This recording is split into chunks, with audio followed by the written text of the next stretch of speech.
When I first got to NC State, there were some big adjustments. The transition from high school was challenging at first. I really had to manage my time, and that included things like consistently writing down my schedule.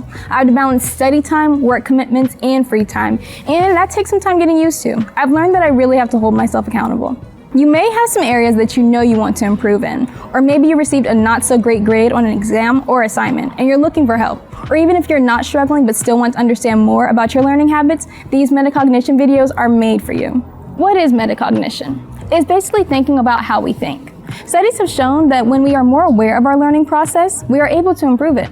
These videos are designed to help you succeed in your classes. These aren't long, boring lessons with things you've heard 100 times before. These are NC State students, like me, sharing tips and tricks from our time in college and research-backed strategies that can help you do better in class.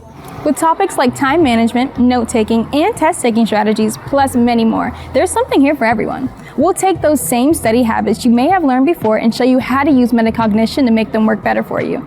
I guarantee that you will learn something new from these videos, even if you're already pretty good at studying or taking tests.